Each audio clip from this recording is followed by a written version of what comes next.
Welcome class 9th. Here I am going to begin chapter 1, The Lost Child, written by Mulk Raj Anand. This chapter is from your supplementary reader Mohammed's book. So let's now know about the author. Mulk Raj Anand was the notable Indian writer in English. He was famous for his depiction of the lives of the poor in the traditional Indian society.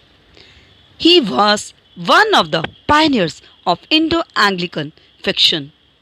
He was also the first India-based writer in English to gain the international readership. He is also admired for his novels and short stories, which have acquired the status of being classical works of the modern English literature. He is also noted for his perspective, insight into the lives of the oppressed. Let's know about the theme of the story. The story concentrates on the universality of a child's desire for everything. The author tries to explore the mind of a child which has many aspirations, demands, and realizations too. The story gives the message that we never understand the true value of our parents and always take them for granted.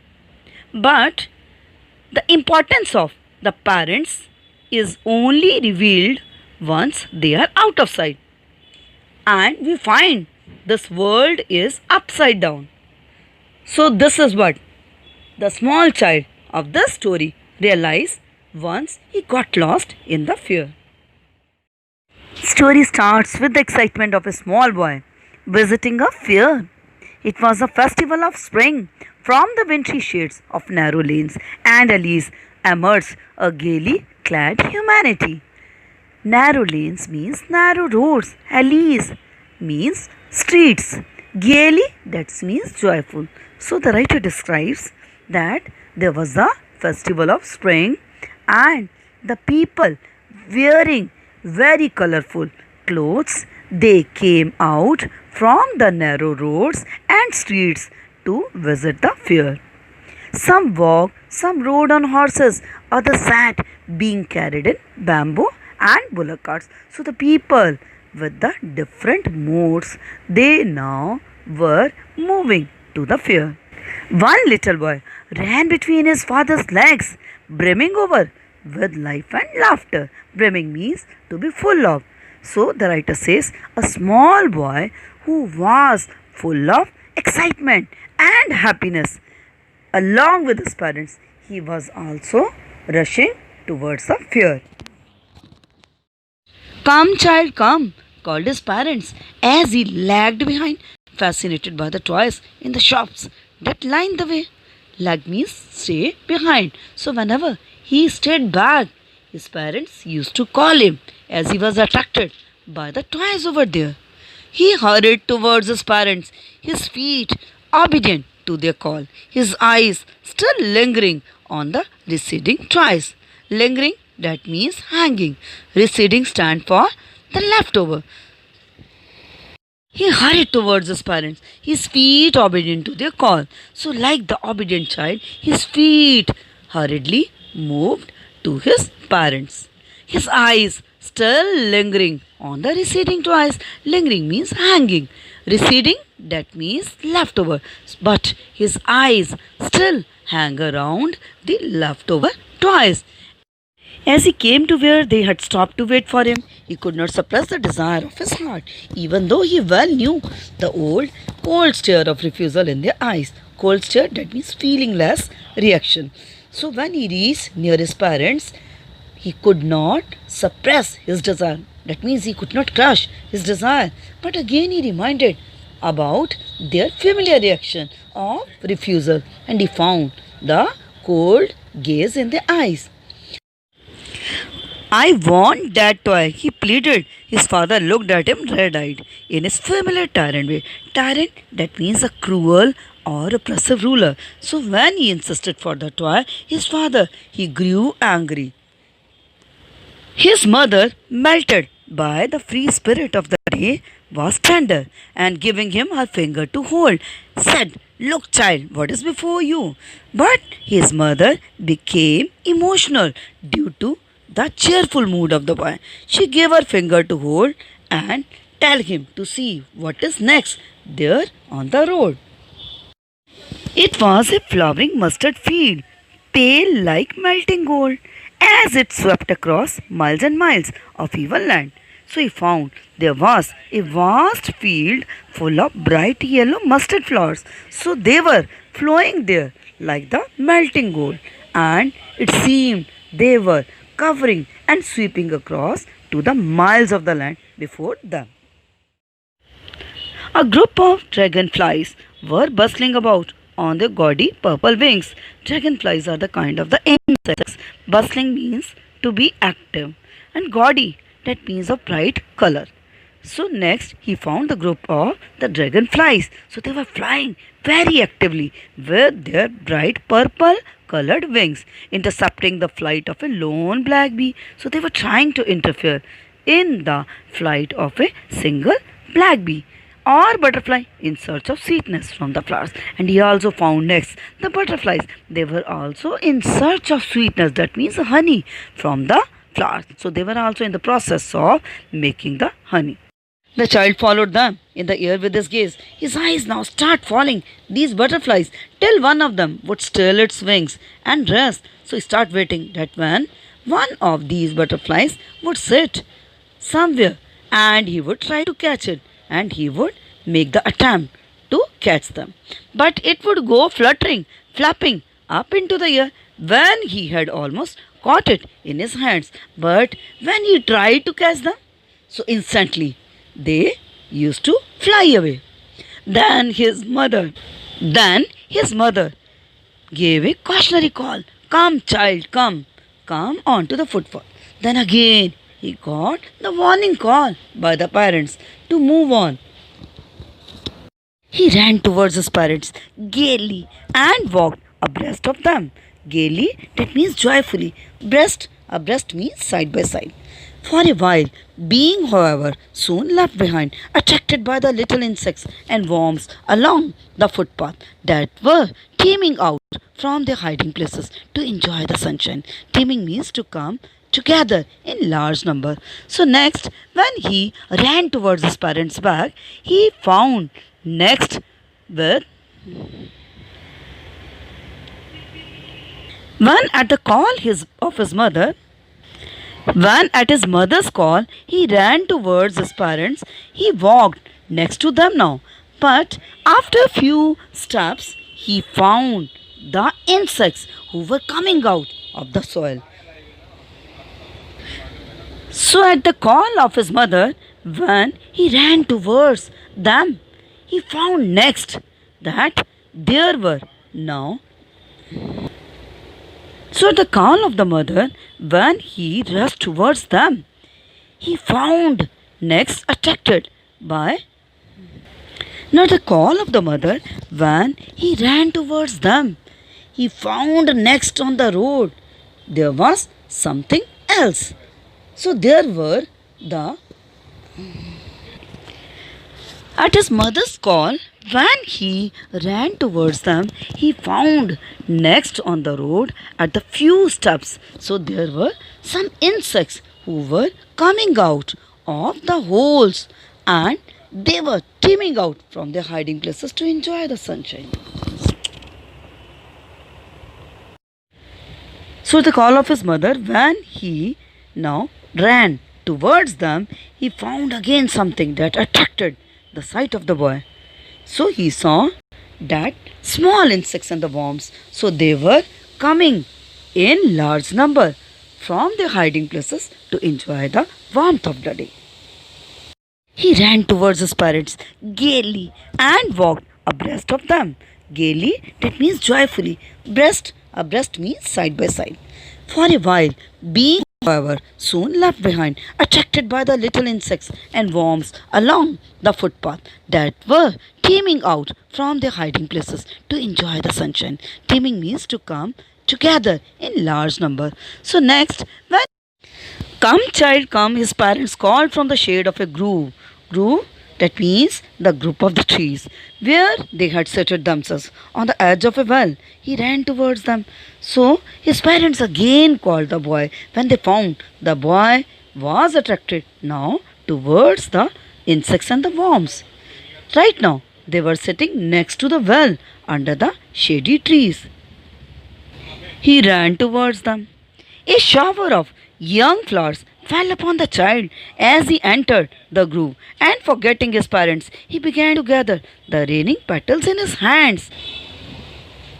So when the boy entered into the grove, he forgot about his parents' call. He started gathering the petals which had fallen like a shower in his hands. But lo, he heard the cooing of doves and ran towards his parents, shouting, "The dove and dove." But again, when he was just going to move towards his parents, so he heard the sound of the doves and start shouting, "The dove, the dove." The raining petals dropped from his forgotten hands. So, in his excitement to see the doves over there, the petals from his hands, they also got fallen down there. Hence, we come to know how this child is easily attracted towards the new things in his life. Come, child, come, they called to the child who had now gone running in the wild capers around the banyan tree. Capers, that means the dancing movement. So, right now, he got mad to see the wonderful sight around the banyan tree. So, he started jumping around there and gathering up. They took the narrow, winding footpath which led to the fair through the mustard fields. So now the parents called him again. He was running and playing still around this banyan tree like a madman. They lifted him and walked down a narrow twisted lane towards which they crossed the mustard fields and reached the place of the fair. As they neared the village, the child could see many other footpaths full of throngs. Throngs means crowd, converging, that means gathering to the whirlpool of the fair. Whirlpool means center. So when they were now getting near the place where the fair was set up, so the child was able to see that the huge crowd of the people walking from all directions, they were turning towards the center of the fair, and felt at once repelled and fascinated by the confusion of the world he was entering. So, at one moment, to see this dense crowd, the child got scared, but the next moment, he got attracted to this mind boggling crowd of humanity. A sweetmeat seller hawk. Hawking means to sell by calling out gulab jamun, rasgulla, barfi, jalebi at the corner of the entrance, and a crowd pressed around his counter at the foot of an architecture of many colored sweets decorated with leaves of silver and gold. When the boy entered into the fair, so he found at one corner a sweetmeat seller. He had set up his shop and he was selling his sweets like gulab jamun, rasgulla, barfi and jalebi. And the sweets were displayed there at different heights like the architecture, some structure, and covered with the leaves means foils of gold and silver. The child stared open eyed and his mouth watered for the barfi that was his favorite sweet. To see the barfi, the boy's mouth was watered. He expressed again his desire. "I want that barfi," he slowly murmured, but he half knew as he begged that his plea would not be heeded. Heeded means not taken into consideration, because his parents would say he was greedy. So without waiting for an answer, he moved on. Murmur, that means to say in low voice. The boy expressed his desire to see the barfi. He was tempted to see the sweets in a low voice because he knew that again his request would be refuted by his parents, and they would say that the boy was greedy. As he didn't expect his demand would be fulfilled, so he walked on. A flower seller hogged a garland of gulmohar, a garland of gulmohar. The child seemed irresistibly Drawn, he went towards the basket where the flowers lay heaped and half murmured, I want that garland. Irresistibly, without controlling. That means he was greatly attracted. So, next, he found that there was the flower seller. He was also hawking like the sweetmeat seller, and he was calling garland of gulmohar. So he was selling the garland of gulmohar flowers. The child again could not control himself. He went towards his basket where the flowers were kept. But this time he demanded in a low sound. Already, as he was aware of the response of his parents, without looking at their face, he moved on. A man stood holding a pole with yellow, red, green, and purple balloons flying from it. In the fair, he found a man holding a pole with the balloons of all colors flying from it. The child was simply carried away by the rainbow glory of the silken colors. So again, his heart was simply carried away, moved away. So his heart was again moved to see the rainbow glory of the silken colors of these balloons. He was filled with an overwhelming to have the excess desire to possess them all. So again, his heart was full of excess desire to possess all these balloons, and would refuse by saying that you are now grown up, not have to play with such toys. So he walked on further. So again he walked on. A snake charmer stood playing a flute to a snake which coiled itself in a basket, its head raised in a graceful bend like the neck of a swan. A snake charmer stood playing a flute to a snake which coiled itself in a basket. Coiled means wriggle, its head raised in a graceful bend like the neck of a swan, while the music stole into its invisible ears like the gentle rippling of an invisible waterfall. So here the written form that the boy next paused near a snake charmer who was playing with his flute and his snake. It was twisting its neck to the music of his flute.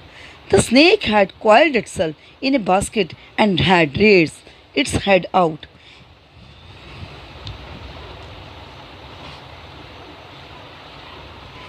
Next, the boy paused. Near the snake charmer who was playing his flute and his snake. It was twisting its neck on the music of his flute. Next, he paused near the snake charmer who was playing a flute, and the snake was twisting its neck to the music of him. The snake had coiled itself in a basket and had raised its head out. Then the boy paused near the snake charmer who was playing a flute, and the snake was twisting its neck to the music of him. The snake had coiled itself in a basket and had raised its head out. It bent and moved its neck gracefully like a swan. So it seemed there that the music of the flute was heard by the snake's invisible ears, and it was creating the effect of a waterfall on it, because it was swaying its neck in the similar way, just like the music it was flowing in the ear. The boy walked towards the snake charmer, but knowing his parents had forbidden him to hear such coarse music as the snake charmer played, he proceeded further. But he moved on from there too, because his parents had warned him to remain away from such an unpleasant music played by such person. So again he walked on.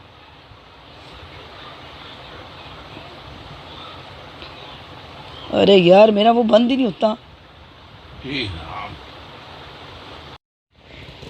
There was a roundabout in full swing. Men, women, and children, carried away in a whirling motion, whirling means circular, shrieked and cried with a dizzy laughter. Dizzy means confused. So, next in the fear, the boy saw a merry-go-round. It was full of men, women, and the children who were enjoying its circling motion, and everyone was shrieking, shrieking means shouting, and crying with confused laughter. The child watched them intently and then he made a bold request. I want to go on the roundabout, please, father, mother. So, to see this exciting sight, the boy now again he gathered his courage and expressed his desire to his parents to go on the roundabout. There was no reply. He turned to look at his parents. They were not there ahead of him. He turned to look on either side. They were not there. He looked behind. There was no sign of them. So, when his parents didn't reply, he turned towards them. But he found there was no one around. He looked again. He looked forward and behind. But he found his parents nowhere to be seen. Tears rolled down from his eyes, hot and fierce. His flushed face was convulsed with fear. Flushed means to get reddened. Convulsed, that means to tremble with fear. Now he was full of fear and tears started rolling down from his cheeks now. So even the trembled, it was reflected from his red face. Panic stricken, he ran to one side first, then to other, hither and thither, in all the direction, knowing not where to go. So he didn't know where to run. So he started now moving from here to there. Mother, father, he waited. His yellow turban came untied and his clothes became muddy. So, having run to and fro in a rage of running for a while, he stood defeated, his cries suppressed into the sobs. So, rage here means panic. So, after some time, he had to give up now because he couldn't find his parents. Now, his loud cries turned into the mild sobbing. At little distances on the green grass, he could see through his filmy eyes men and women talking. Then he saw some people standing at the distance and were talking there. He started now searching his parents among them. He tried to look intently among the patches of the mother among these people. Intently means carefully, but there was no sign of his father and mother among these people who seemed to laugh and talk just for the sake of laughing and talking. But the laughter and talks of these people were meaningless for this child. He was simply searching for his family. And he was not getting any glimpse of them among them. Ran quickly again, this time to a shrine to which people seemed to be crowding. So this time the boy, he ran inside a shrine. Shrine means temple, which was crowded with the people. Every little inch of a space here was congested with men, but he ran through people's leg. His little soap lingering means repeated. But the boys ran through the legs of the man, calling out for his parents. Mother, father, near the entrance to the temple, however, the crowd became very thick. Poor child struggled to thrust away between their feet. So this helpless boy, he had to struggle to find a space between their feet, but knocked to and fro by their brutal movements. But every time he was knocked and pushed by the brutal movement, by the violent movement of this crowd, he might have been trampled underfoot. So he would have certainly crushed under their feet had he not shrieked at the highest pitch of his voice. If he had not cried loudly, he would have surely crushed down under their feet. Father, mother, a man in the surging crowd heard his cry. So when he cried, when he shouted loudly, A man among the crowd heard his cry and stooping with great difficulty. Stooping means bent. So he bent with great difficulty as the place was much congested. Lifted him up in his arms. He lifted the boy in his arms. How did you get here, child? Whose baby are you? The man asked as he steered clear of the mass. So when the man took him out of the crowd, he inquired that how did he reach there and whose baby is he? The child wept more bitterly than ever now and only cried, I want my mother, I want my father. So instead of replying, he was only weeping and now calling for his parents alone. He only wanted that he should be now taken to his parents. The man tried to soothe him by taking him to the roundabout. Now, to quieten and comfort this boy, he took him near the merry-go-round. Will you have a ride on the horse? So and asked, do you want this ride? He gently asked as he approached the ring. But he gently asked the boy that did he want the ride on the horse here. The child's throat tore into 1,000 shrill sobs and he only shouted, I want my mother, I want my father. The man headed towards the place where the snake charmer still played on a flute to the swinging cobra. So, right now, the man took him back to the same place where the snake charmer he was playing with the flute and the cobra. It was moving sideways on its tune. Listen to that nice music, child. He pleaded, he requested that listen to this now nice and this melodious music. But the child shut his ears with his fingers and shouted his double pitched strain. But again, the boy shut his ears with his fingers and screamed loudly that he only wanted his parents. I want my mother. I want my father. The man took him near the balloons, thinking the bright colors of the balloons would distract the child's attention and quieten him. Now, when the man found the boy was not comforted to see now, the man took him near the balloons, thinking the bright colors of the balloons would distract the child's attention and quieten him. Now, next, the man took the child to the bright colored balloons, hoping that he might get cheered by seeing these colorful balloons. Would you like a rainbow colored balloon? He asked the boy and offered him this now colorful balloon. He persuasively asked. The child turned his eyes from the flying balloons and just sobbed, I want my father, I want my mother. Persuasively, that means to make someone ready. Now, the man asked, did he like the rainbow colored balloon? But the boy denied everything. He again said, I wanted my mother, I wanted my father. Tried to make the child happy and took him near the flower cellar and asked, do you want to smell these beautiful flowers, child? And did you like to take the garland to put around your neck? Child turned his nose away from the basket and retreated his sob. I want my mother, I want my father.